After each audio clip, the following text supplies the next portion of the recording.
Why is there need for marital counseling today? Well, a number of points here. But let me begin with this. One problem, and I may need to defend that this is actually a problem, but one problem is, as I see it, and as I believe the Bible sees it, is that fewer people today are pursuing marriage, and those who are waiting longer to get married. Now let me first establish that fact before we move to the problem. According to census data, barely half of adults 18 and older are married. Barely half. 51%. In 2010, it was 51%. In 1960, it was 72%.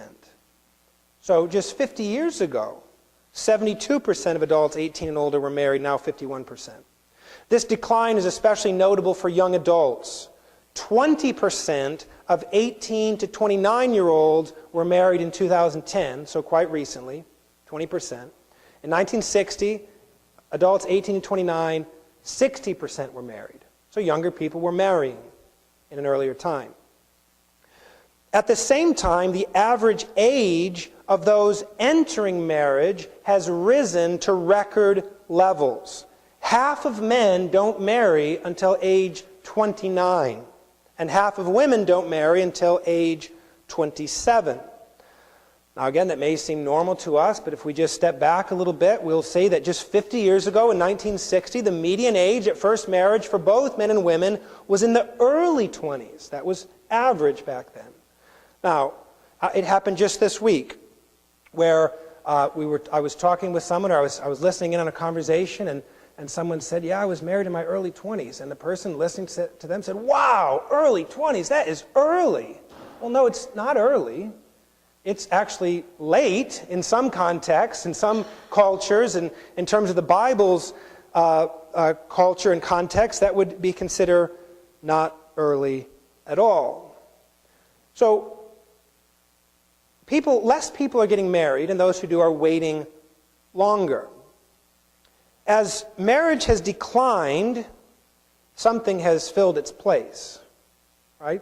As marriage has declined, cohabitation, or living together as unmarried partners, has become more widespread. Listen, nearly doubling since 1990, not that long ago.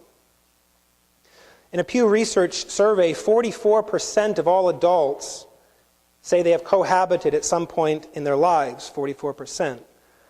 Those ages 30 to 49, the statistic is more than half.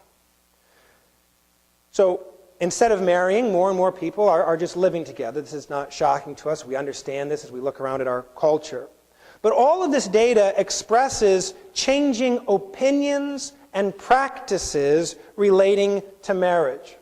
39% of Americans say they agree that marriage is becoming obsolete.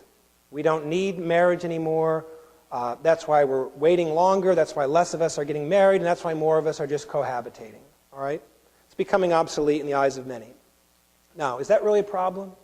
Is it really a problem that we're not moving to marriage, that less people are marrying? Well, if marriage is God's ordinary plan for an orderly and godly society, if it is His ordinary plan for communicating and confirming His covenant, then that should concern us. It should concern us.